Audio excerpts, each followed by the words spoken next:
ਸਨਮਾਨਯੋਗ ਗੁਰੂ ਰੂਪ ਸਾਧ ਸੰਗਤ ਜੀਓ, ਗੁਰਬਾਣੀ ਵਿਚਾਰ ਆਰੰਭ ਕਰਾਂ। ਪੇਸ਼ਤਰ ਸਨਿਮਰ ਗੁਰਦੇਵ ਦੀ ਫਤਿਹ ਪ੍ਰਵਾਨ ਕਰਨੀ। ਵਾਹਿਗੁਰੂ ਜੀ ਕਾ ਖਾਲਸਾ, ਵਾਹਿਗੁਰੂ ਜੀ ਕੀ ਫਤਿਹ। ਇਸ ਵਕਤ ਜੋ ਸਤਿਗੁਰ ਨੇ ਖਿਆਲ ਬਖਸ਼ੇ ਨੇ, ਥੋੜ੍ਹੇ ਜਿਹੇ ਸਮੇਂ 'ਚ ਉਹ ਮੈਂ ਤੁਹਾਡੇ ਸਾਹਮਣੇ ਰੱਖਣ ਦੀ ਨਿਮਾਣੀ ਕੋਸ਼ਿਸ਼ ਕਰ ਰਹੇ ਹਾਂ। ਦੋ ਪੰਕਤੀਆਂ ਨੂੰ ਆਧਾਰ ਬਣਾ ਕੇ, ਹੈ ਹਜੂਰ ਕਤ ਦੂਰ ਬਤਾਵੋ, ਦੁੰਦਰ ਬਾਂਧੋ ਸੁੰਦਰ ਪਾਵੋ। ਪੰਕਤੀਆਂ ਮੈਂ ਫਿਰ ਦੁਹਰਾਵਾਂ। ਹੈ ਹਜੂਰ ਕਤ ਦੂਰ ਬਤਾਵੋ, ਦੁੰਦਰ ਬਾਂਧੋ ਸੁੰਦਰ ਪਾਓ। ਦੂਰ ਕਿਉਂ ਕਹਿੰਦੇ ਹੋ? ਜਗਤ ਵਿੱਚ ਜੋ ਕੁਛ ਵੀ ਸਾਨੂੰ ਮਿਲਦਾ ਹੈ, ਇੱਕ ਦਿਨ ਵਿਛੜਦਾ ਹੈ। ਕੁਛ ਵੀ ਮਿਲੇ, ਦੂਰ ਕਿਉਂ ਜਾਈਏ? ਤਨ ਮਿਲਦਾ ਹੈ, ਤਨ ਵੀ ਵਿਛੜ ਜਾਂਦਾ ਹੈ। ਮਾਂ ਬਾਪ ਮਿਲਦੇ ਨੇ, ਵਿਛੜ ਜਾਂਦੇ ਨੇ। ਪਰਿਵਾਰ ਦੇ ਸੰਬੰਧ ਬਣਦੇ ਨੇ, ਟੁੱਟ ਜਾਂਦੇ ਨੇ। ਔਰ ਇਸ ਤਰ੍ਹਾਂ ਯਾਰ ਦੋਸਤ ਮਿਲਦੇ ਨੇ, ਮਿੱਤਰ ਮਿਲਦੇ ਨੇ, ਸੰਬੰਧੀ ਮਿਲਦੇ ਨੇ, ਆਖਿਰ ਵਿਛੜਦੇ ਨੇ। ਜਾਂ ਅਸੀਂ ਵਿਛੜਦੇ ਹਾਂ ਜਾਂ ਉਹ ਵਿਛੜਦੇ ਨੇ। ਵਾਰੀ ਵਾਰੀ ਸਭ ਦਾ ਵਿਛੋੜਾ ਆਉਂਦਾ ਹੈ। ਪਾਤਸ਼ਾਹ ਦੀ ਬਾਣੀ ਕਹਿੰਦੀ ਹੈ, ਇੱਕ ਸਦੀ ਵੀ ਮਿਲਿਆ ਹੋਇਆ, ਜਨਮ ਤੋਂ ਮਿਲਿਆ ਹੋਇਆ ਤੇ ਕਦੀ ਵਿਛੜਿਆ ਵੀ ਨਹੀਂ, ਲੇਕਿਨ ਉਸ ਦਾ ਪਤਾ ਨਹੀਂ ਹੈ, ਬੋਧ ਨਹੀਂ ਹੈ। ਸਤਸੰਗ ਦਾ ਮਤਲਬ ਇੰਨਾ ਹੈ, ਸਾਨੂੰ ਉਸ ਦੀ ਸਮਝ ਆ ਜਾਏ ਜੋ ਕਦੀ ਵਿਛੜਦਾ ਹੀ ਨਹੀਂ। ਸਾਨੂੰ ਉਸ ਦੀ ਸਮਝ ਆ ਜਾਏ ਜੋ ਸਭ ਥਾਂ ਤੇ ਹੈ। ਹਰ ਜਗ੍ਹਾ ਮਨੁੱਖ ਦਾ ਪਰਿਵਾਰ ਨਹੀਂ ਹੈ, ਹਰ ਜਗ੍ਹਾ ਮਨੁੱਖ ਦੇ ਮਿੱਤਰ ਨਹੀਂ ਨੇ, ਹਰ ਜਗ੍ਹਾ ਮਨੁੱਖ ਦਾ ਵਤਨ ਨਹੀਂ ਹੈ, ਹਰ ਜਗ੍ਹਾ ਮਨੁੱਖ ਦਾ ਘਰ ਨਹੀਂ ਹੈ। ਹਰ ਜਗ੍ਹਾ ਪ੍ਰਮਾਤਮਾ ਹੈ, ਹਰ ਜਗ੍ਹਾ ਈਸ਼ਵਰ ਹੈ। ਸਦਾ ਅੰਗ ਸੰਗੇ ਅਭੰਗੰ ਵਿਭੂਤੇ। ਹਰ ਵਕਤ ਮਨੁੱਖ ਦੇ ਨਾਲ ਮਿੱਤਰ ਨਹੀਂ ਆਉਂਦੇ, ਪੁੱਤਰ ਨਹੀਂ ਆਉਂਦੇ, ਪਰਿਵਾਰ ਨਹੀਂ ਆਉਂਦਾ। ਨਿਰੰਕਾਰ ਹਰ ਵਕਤ ਨਾਲ। ਸਦਾ ਅੰਗ ਸੰਗੇ ਅਭੰਗੰ ਵਿਭੂਤੇ। ਜੋ ਸਦਾ ਸੰਗ ਹੈ ਉਹ ਭੁੱਲ ਗਿਆ, ਤੇ ਜਿਨ੍ਹਾਂ ਦਾ ਸੰਗ ਵਕਤੀ ਹੈ, ਕਦੀ ਕਦਾਈ ਹੈ, ਉਹ ਯਾਦ ਦਾ ਹਿੱਸਾ ਨੇ, ਯਾਦ ਆਉਂਦੇ।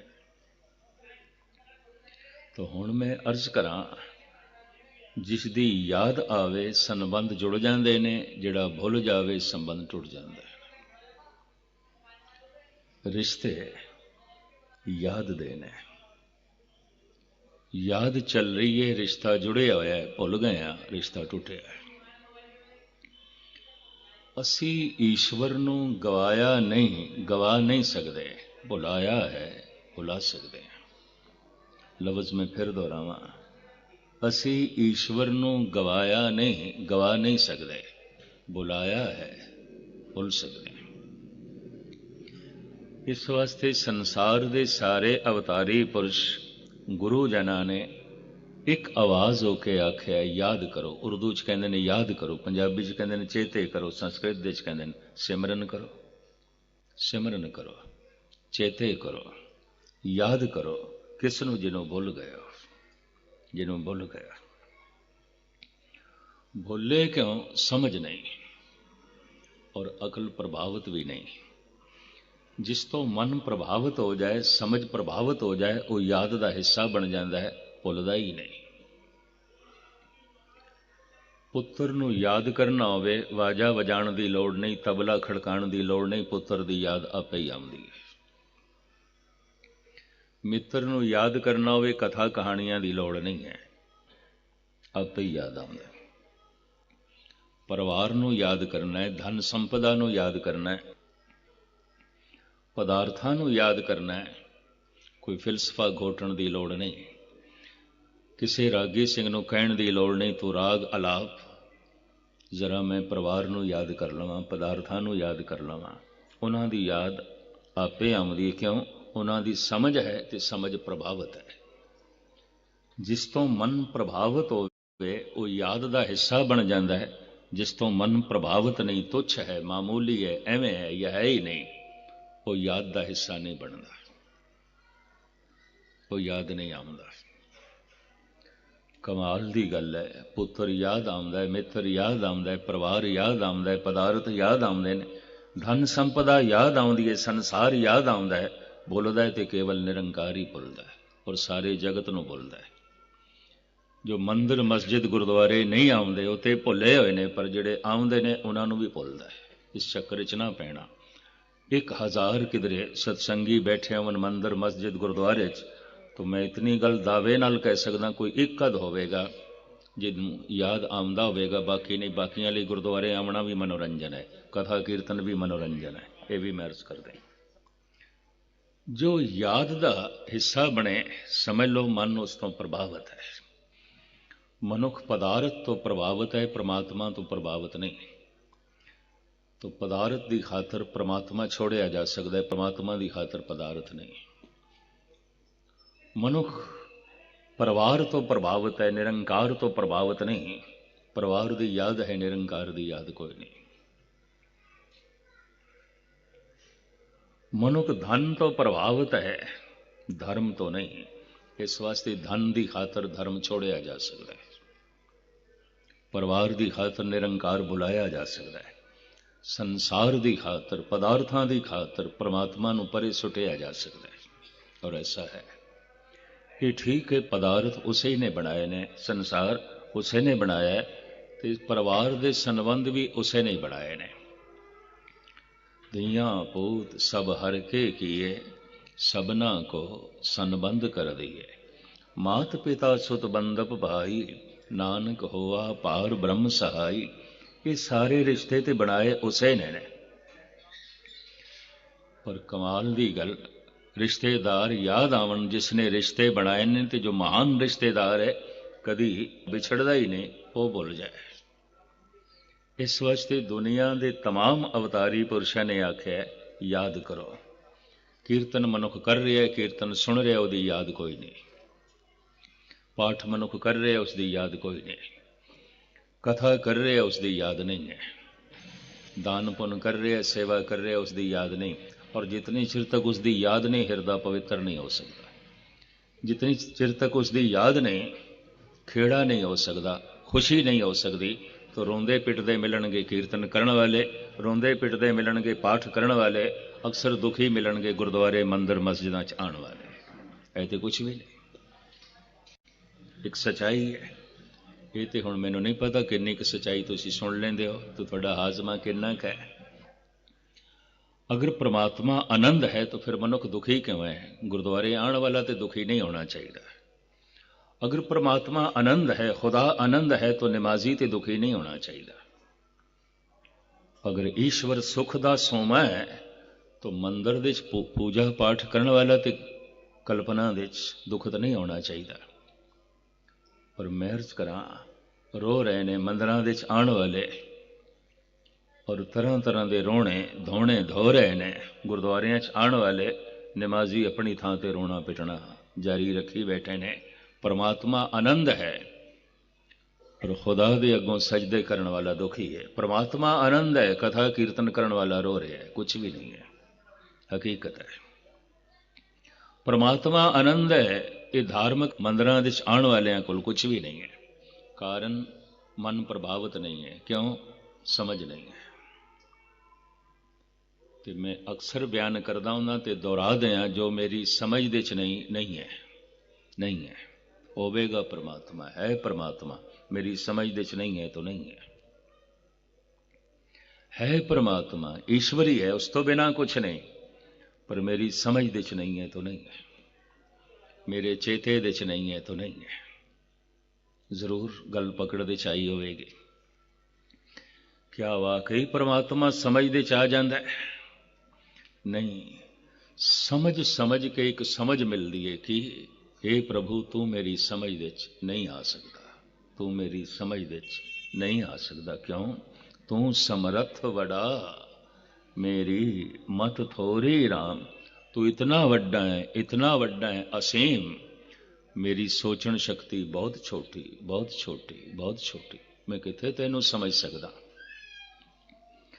ਸਮਝ ਕੇ ਇਹ ਸਮਝ ਮਿਲਦੀ ਹੈ ਕਿ हे ਪ੍ਰਭੂ, ਮੈਂ ਤੈਨੂੰ ਸਮਝ ਨਹੀਂ ਸਕਦਾ। तो समझ प्रभावित हो जाती है, उन्होंने पता चल जाता है वो तो सागर है तो मेरी अकल तो एक प्याला है, प्याले च सागर कित्थे आएगा। तू समर्थ वड़ा। तो जैसे मनुख की अकल प्रभावित होती है, मनुख याद करन लग पैंदा है। बिसरत नाही मन ते हरी, बड़ी कीमती पंक्ति है। प्रभु तो भुलदा ही नहीं। हुण बुलाण की लख कोशिश करिए, नहीं भुलदा। बिसरत नाही मन ते हरी, क्यों? समझ आ गई। की समझ आ गई? समझ समझ के ये समझ आई है, हे प्रभु मैं सारा तैनू समझ नहीं सकता, मैं तेनू याद कर सकता, मैं तेनू समझ नहीं सकता। उर्दू दे एक माया नाज शायर होए ने, कोई गालबन 150 साल होया है, बहादुर शाह जफर दे जमाने विच। उन्हां दे दरबारी शायर सन उस्ताद ज़ौक। वो कहते ने, हम जानते थे कि इल्म से कुछ जानेंगे।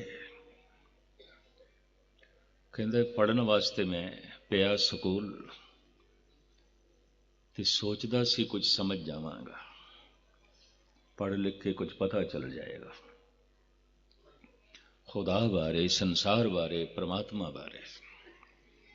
हम जानते थे कि इल्म से कुछ जानेंगे, पर जाना तो ये जाना कि ना जाना कुछ भी।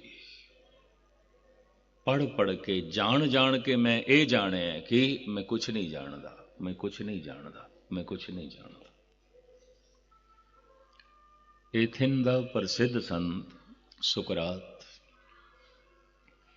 वो अपनी आटोबायोग्राफी च लिखदा है, अपनी आप बीती विच।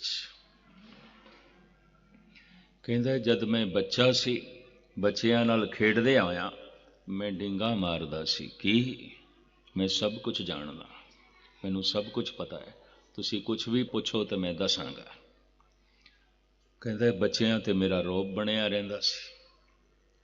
बच्चे मैनू नेता मनदे सन, लीडर मनदे सन, मुखी मनदे सन। बच्चे मेरा सत्कार करदे सन और मैं नेता बनिया रहिंदा सी, मुखी बनिया रहिंदा सी। और बच्चियां च मैं दावा करदा सी मैं सब कुछ जानदा, मैं सब कुछ जानदा। अगां चल के महापुरुष कहंदा है, मैं जवान होया तो जवानां दी महफिल विच मैं ये कहना शुरू किया, कुछ ऐसा भी है मैं नहीं जानदा। सारे सवालों का जवाब नहीं देंगा, क्यों?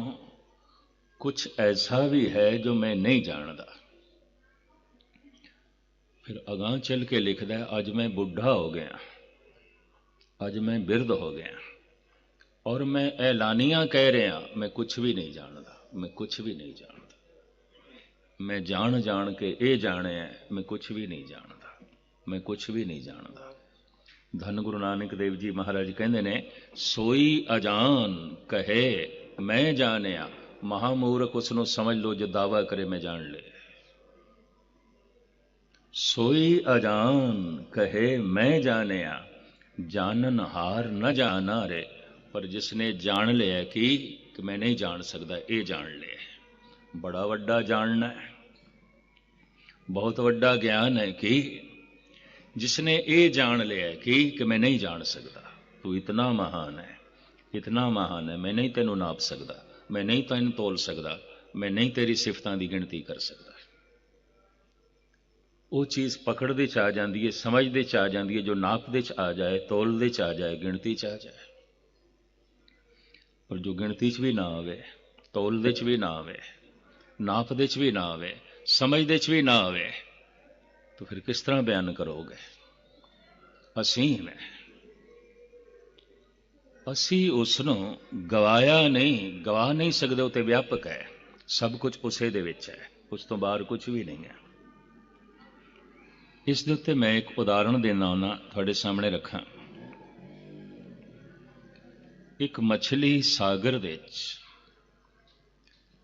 अपने परिवार तो बहुत दूर जा सकती है और अक्सर हज़ारां मील दूर चली जाती है, क्योंकि जमीन नालों 3 गुणा पानी ज्यादा है, सागर बहुत वड्डा है।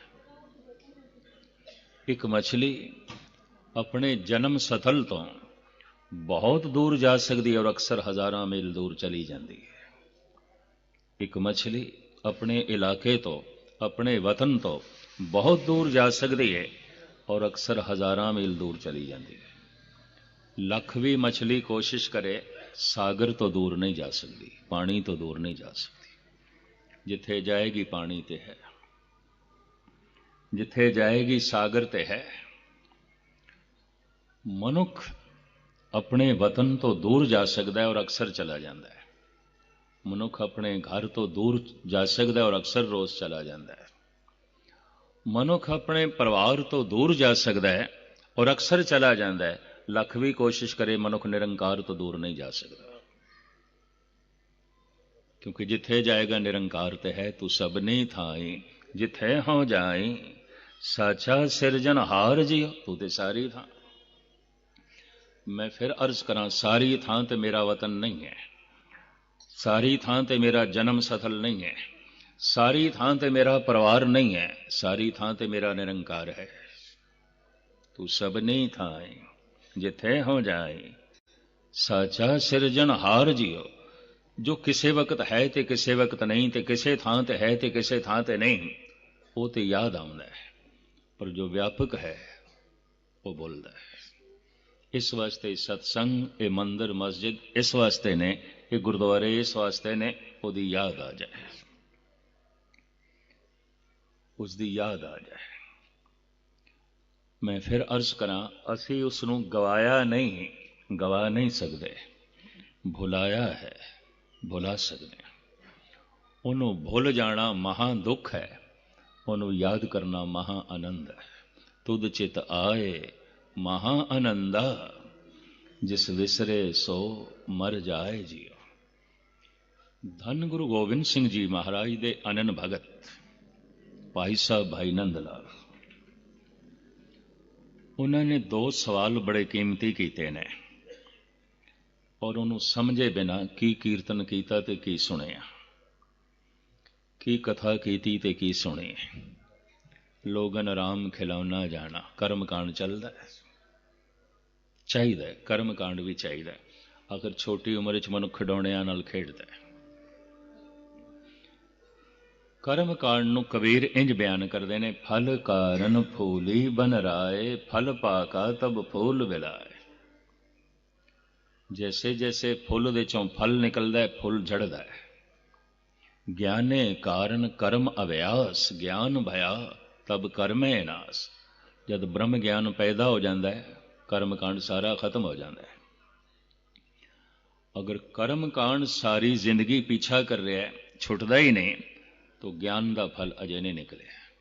सारी जिंदगी दवाई खानी पै रही है, हटदी ही नहीं दवाई औषधि, तो अजे रोग नहीं गया, रोग नहीं गया। रोग दे जांदियां दवाई नूं जाना ही पेगा, रोग दे मिटदियां दवाई नूं परे सुटना ही पेगा। ब्रह्म ज्ञान दे उदय होंदियां कर्म कांड एक पासे हो जाता है।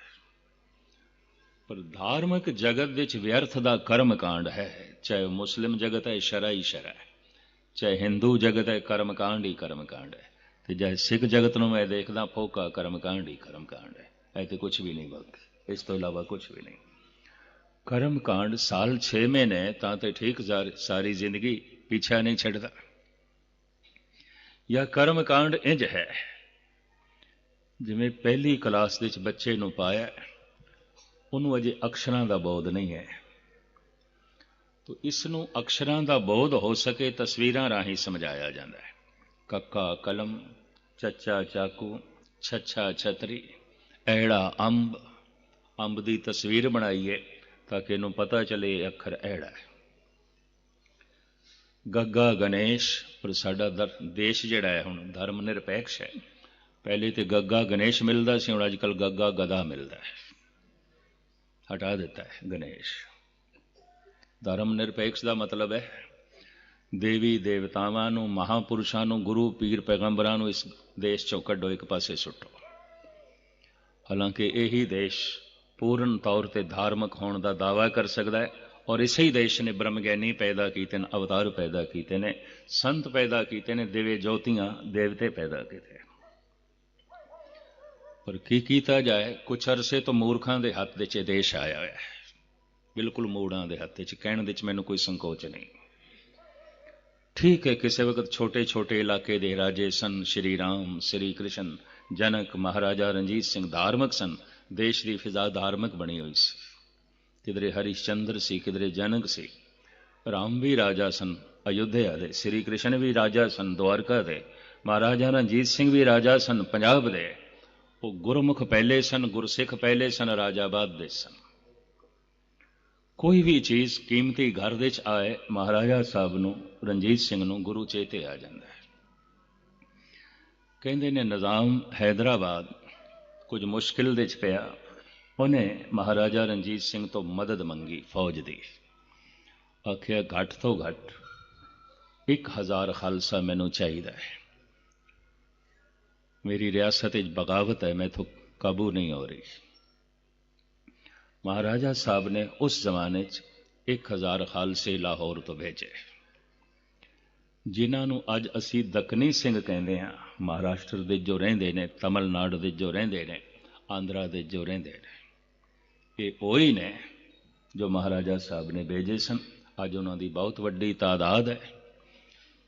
ਪਰ ਉੱਥੇ ਹੀ ਉਹਨਾਂ ਨੇ ਸ਼ਾਦੀਆਂ ਦੇ ਸਿਲਸਿਲੇ ਚਲਾਏ ਤਾਂ ਮਿਕਸ ਜਿਹਾ ਫੈਮਿਲੀ ਹੋ ਗਈ ਹੈ। ਉਹਨਾਂ ਦੀ ਰੰਗ ਰੂਪ ਵੀ ਉਹਨਾਂ ਦਾ ਆਂਧਰਾ, ਤਮਿਲ ਜਾਂ ਮਹਾਰਾਸ਼ਟਰ ਜੈਸਾ ਹੋ ਗਿਆ।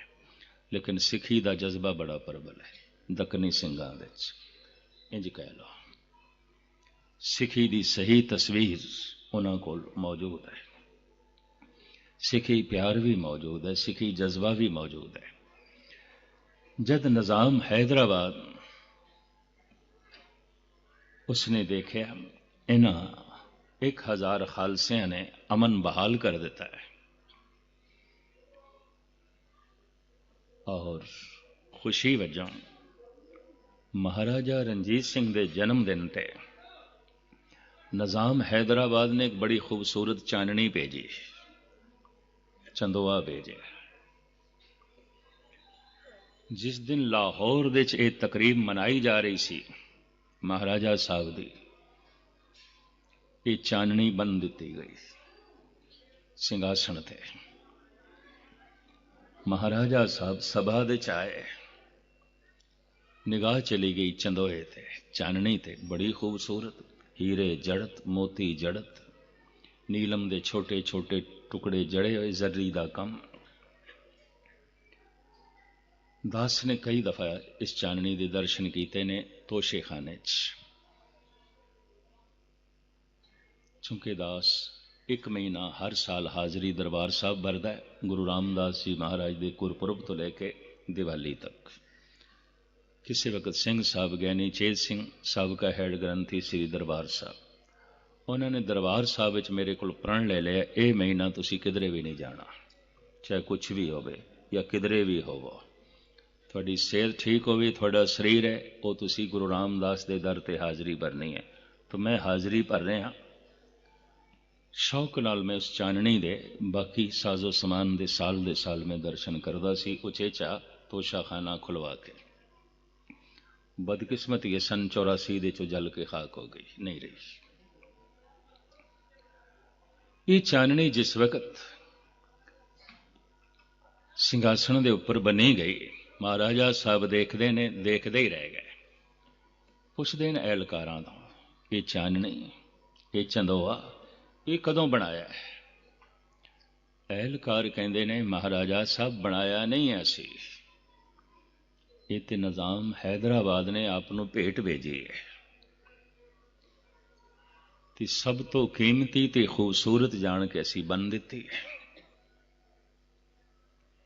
ਖੜੇ ਨੇ, ਥੋੜਾ ਜਿਹਾ ਸੋਚੀ ਪੈ ਗਏ ਤੇ ਫਿਰ ਕਹਿਣ ਲੱਗੇ ਉਤਾਰੋ, ਇਸ ਨੂੰ ਉਤਾਰੋ।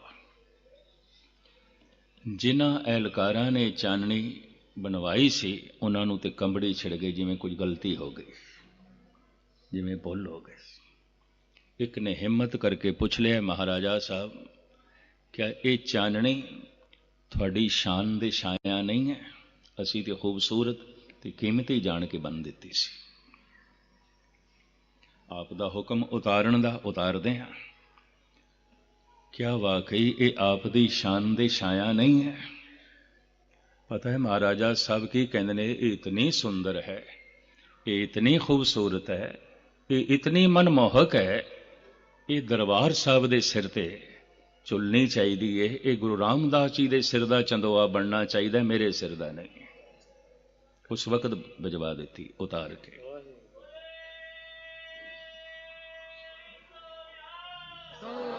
घर दे ताकत वधदी जा रही है, साजो समान वधदा जा रहा है, पदार्थ वधदे जा रहे हैं। महाराजा साहब दे हिरदे विच परमात्मा दा प्रेम वधदा जा रहा है, राज सता वधदी जा रही है, गुरु भगती भी वधदी जा रही है। आम की होंदा है, घर दे पदार्थ आने शुरू होए ते घर दे चों रहत वैत निकलनी शुरू हो गई, धन चौखा आना शुरू हो गया, हिरदे च धर्म निकलना शुरू हो गया। घर पदार्थां नाल भर गया, हिरदा परमात्मा तो खाली हो गया, उसकी याद तो खाली हो गई। इस तरह ही होंदा है। पर राज सिंघासन ते बैठ के श्री कृष्ण की आत्मा तो गीता का फिलसफा निकलता है, राम दे रोम रोम दे चों मर्यादा निकलती है, महाराजा रणजीत सिंह दे रोम रोम दे चों भगती निकलती है, हरिश्चंद्र दे रोम रोम दे चों सच्चाई निकलती है।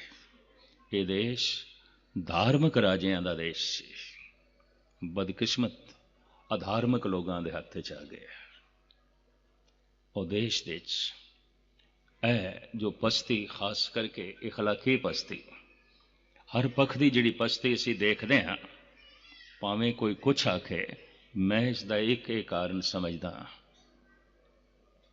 धर्म निरपेक्ष सियासत राजनीति।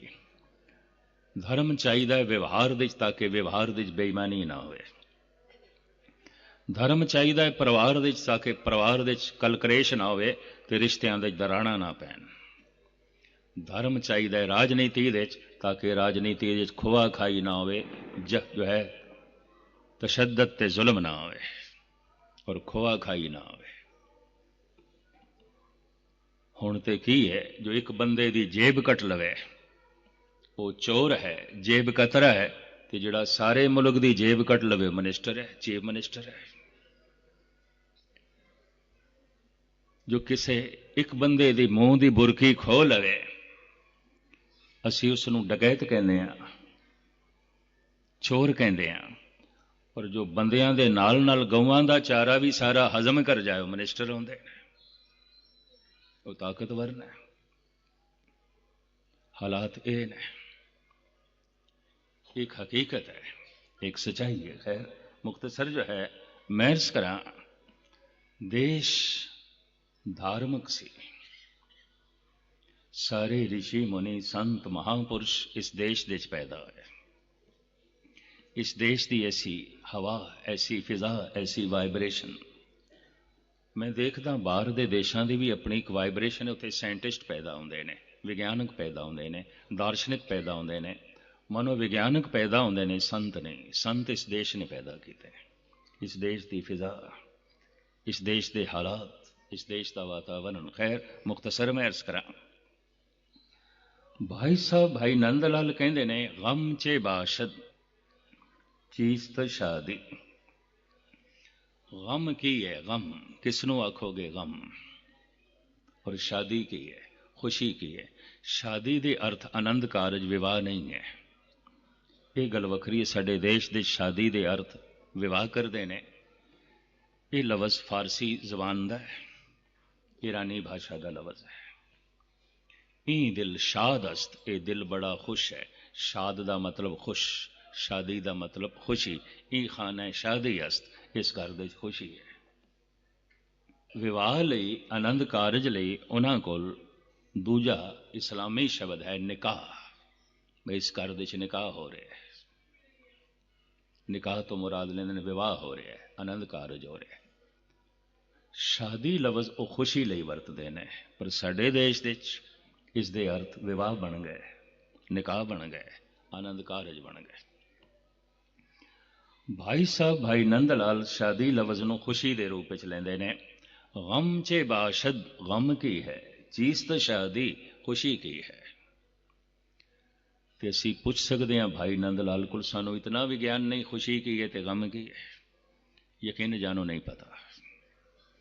ना खुशी के कारणों का पता है, ना गम के कारणों का पता है, ना दुखों के बीज का पता है, ना सुखों के मूल का पता है, नहीं पता मनुख को। ये हकीकत है। इसे वास्ते सुख के हेत बहुत दुख पावत, सेव करत जन जन के ही। गुरु तेग बहादुर साहब जी महाराज कहते सारे उद्यम वसीले तो बंदा सुख वास्ते करता है, पल्ले सिवाय दुख दे और कुछ नहीं पैंदा। तो इसका मतलब है जिहड़ा बीज बो रहा सी, सोचदा सी इस चों सुख निकलेगा, निकलिया दुख। सुख के हेत बहुत दुख पावत, सेव करत जन जन की। संसार दे पदार्थां राही, परिवार राही, धन राही लोड़ां दी पूर्ति हो सकती है, सुख नहीं मिलेगा। नहीं तो सारे धनवान सुखी होने चाहिए ने, सारे ही रो रहे हैं। पुत्र मिल गए, एक लोड़ां दी पूर्ति हो गई है, सुख नहीं मिलेगा। नहीं तो सारे पुत्रां वाले सुखी होने ही चाहिए। पति मिल गया, पत्नी मिल गई है, जायज घराना मिल गया, लोड़ां दी पूर्ति हुई है, सुख नहीं मिलता। नहीं तो सारे परिवारक जीवन वाले सुखी होने चाहिए। सब रोंदे पिटदे मिलते पैन, सुखी तो एक भी नहीं मिलता। सुख ना ही हर भगत बिना, मनुख नूं नहीं पता ना सुखां दे मोल दा, ना दुखां दे मोल दा। गम चे बाशद गम की है, चीस्त शादी खुशी की है। भाई साहब खुद जवाब देंदे ने, लगदा है इंज उन्होंने भी पता सी आम बंदियां दे कोल सुख दुख दे जिहड़े बीज ने गलत ने, सूझबूझ जिहड़ी है गलत है। गम चे बाशद गफलत अज यादे खुदा, परमात्मा नूं भुल जाना बस यही दुख है, और कोई दुख नहीं। चीस्त शादी खुशी की है, याद आंबा मुनतहा, उन्हों याद करना ही खुशी है, और कोई खुशी नहीं। अगर परमात्मा की याद नहीं तो चंगे परिवार दे होंदियां भी मनुख रोंदा रहेगा। जेब भरी हुई है धन नाल, पदार्थां नाल घर भरिया होया है, पेट भरिया होया चंगे भोजन नाल, मान मर्यादा भी सब कुछ है, लेकिन रोम रोम इसका रोएगा, तड़पेगा, क्योंकि परमात्मा की याद नहीं। और जितना जगत इसनों कहेगा बहुत वड्डा मनुख है, क्योंकि चोटी दा धनवान है। महाराज कहते हैं बड़े बड़े जो दीसें लोग, तिनको व्यापे चिंता रोग। बड़े रोगी मिलणगे, बड़े दुखी मिलणगे, परेशान मिलणगे, बेजार मिलणगे। गम चे बाशद गम की है, परमात्मा नूं भुल जाना। और खुशी की है चीस्त शादी, याद आवा मुनतहा, उस ला इंतहा परमात्मा नूं याद करना बस यही खुशी है। उन्होंने भुल जाना बस यही दुख है। और ये कितना क वड्डा दुख है, ये गुरु अर्जन देव जी महाराज दसदे ने, परमेश्वर ते भुलिया व्यापन सभे रोग। मैं फिर दोहरावां, असी परमात्मा नूं गवाया नहीं, गवा नहीं सकते, भुलाया है, भुल सकते। जिन्हों भुल गया रिश्ता टुटदा है, जिसकी याद आवे रिश्ता जुड़ता है। कीर्तन एक बहाना है, कथा एक बहाना है, पाठ पूजा एक बहाना है। ये सारे धार्मिक मंदिर बहाने ने भी किसी बहाने नाल उसकी याद चल पाए। तुद चित आए महा आनंदा, तेरी याद महा आनंद है, जिस विसरे सो मर जाए जिया। और जो भुल जाए उहदियां सारियां ही खुशियां मर जांदियां, उसदे सारे खेड़े मर जाते हैं, उसका सारा ही सुख मर जाता है। तो सुख मर गए, खेड़े मर गए, खुशियां मर गईयां, तो रहा कि फिर मनुख कोल? मनुख तो एक जीवदी जागदी लाश होवेगा, और की है। कई मनुख गुस्ताखी माफ मैं देखदा, बस शरीर नूं ढो रहे हैं जिवें अपनी लाश आप पे ढोंदे ने, कुछ भी नहीं। सुख मर गया, चैन मर गया, सुकून मर गया, शांति नहीं है, सुख नहीं है, रस नहीं है। रस ते मर चुके हैं, सुख ते मर चुके हैं, आनंद ते मर चुके हैं, सुकून मर गया है, शांति मर गई है, कुछ भी नहीं। ये तो अपनी लाश आप पे ढोंदा है। फर्क सिर्फ इतना है, किसे एक दिन चार मनुख की अर्थी चुक के शमशान घाट दे पहुंचा देंदे ने, ਪਰ ਇਹ ਆਪਣੀ ਅਰਥੀ ਆਪ ਪਿਆ ਘਸੀਟਦਾ ਹੈ।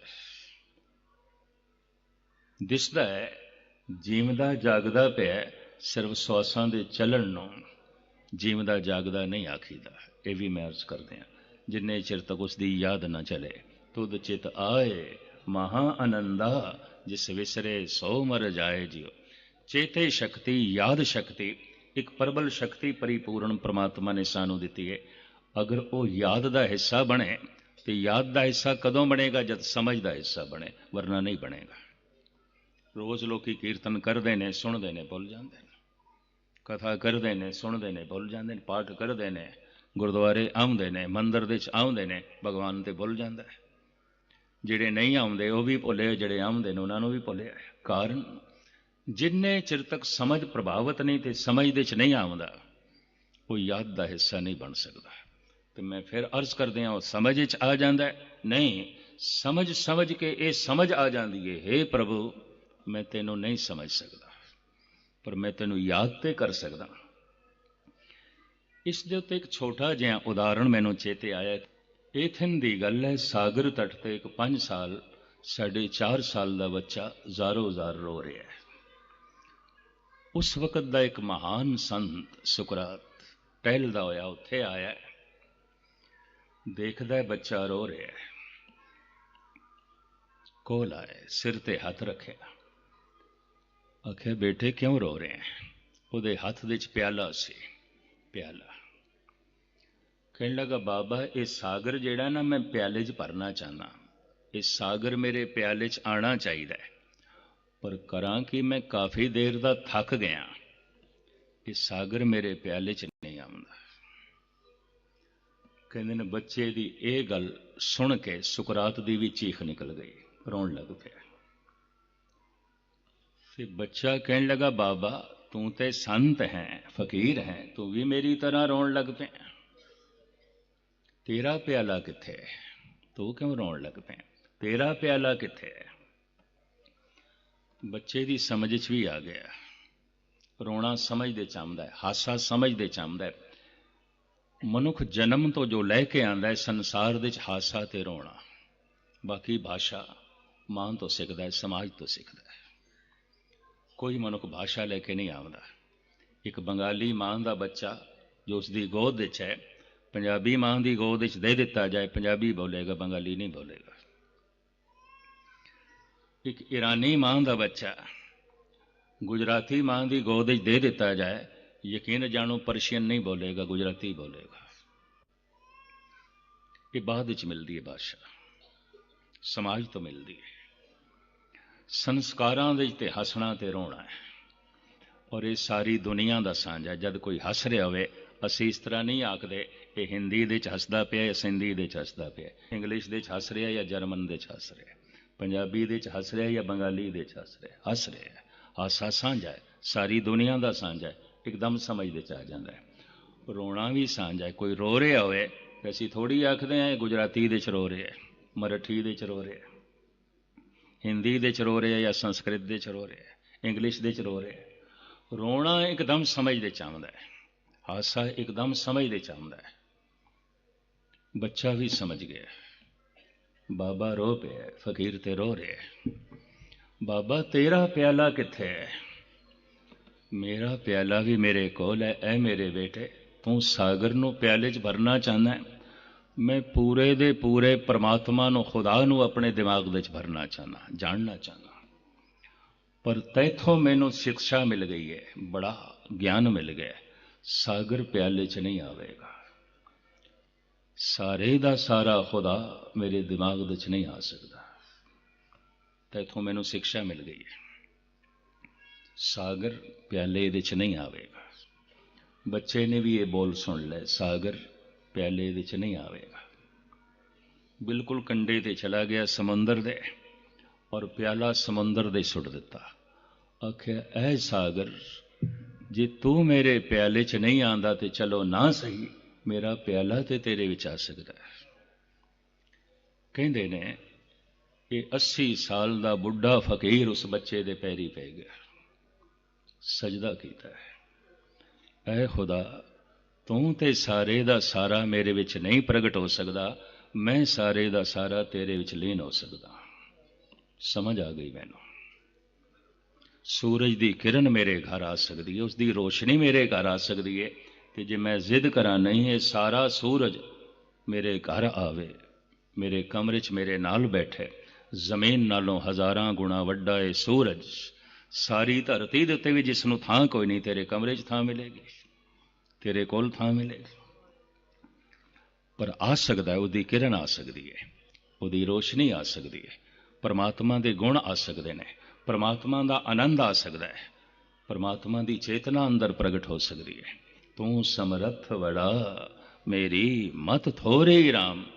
ਪਰ ਜੇ ਕਿਧਰੇ ਕਿਨਕਾ ਮਾਤਰ ਵੀ ਪ੍ਰਗਟ ਹੋ ਜਾਏ ਤਾਂ ਪਾਤਸ਼ਾਹ ਕਹਿੰਦੇ ਨੇ ਕਿਨਕਾ ਏਕ ਜਿਸ ਜੀ ਬਸਾਵੇ, ਤਾਂ ਕਿ ਮਹਿਮਾ ਗਣੀ ਨਾ ਆਵੇ। ਸਾਹਿਬ ਰਹਿਮਤ ਕਰਨ। ਈਸ਼ਵਰ ਤੁਹਾਡੀ ਯਾਦ ਦਾ ਹਿੱਸਾ ਬਣੇ, ਗੁਰੂ ਤੁਹਾਡੀ ਯਾਦ ਦਾ ਹਿੱਸਾ ਬਣੇ, ਪ੍ਰਭੂ ਤੁਹਾਡੀ ਸਮਝ ਦਾ ਹਿੱਸਾ ਬਣੇ, ਤਾਂ ਕਿ ਕੀਤਾ ਹੋਇਆ ਇਹ ਉਦਮ ਉਪਰਾਲਾ ਸਫਲ ਹੋ ਸਕੇ। ਇਤਨੀਆਂ ਵਿਚਾਰਾਂ ਪ੍ਰਵਾਨ ਕਰਨੀਆਂ। ਸਾਰਿਆਂ ਦਾ ਬਾਰ-ਬਾਰ ਹਾਰਦਿਕ ਤੌਰ 'ਤੇ ਧੰਨਵਾਦ। ਭੁੱਲ ਚੁੱਕ ਦੀ क्षमा। ਵਾਹਿਗੁਰੂ ਜੀ ਕਾ ਖਾਲਸਾ।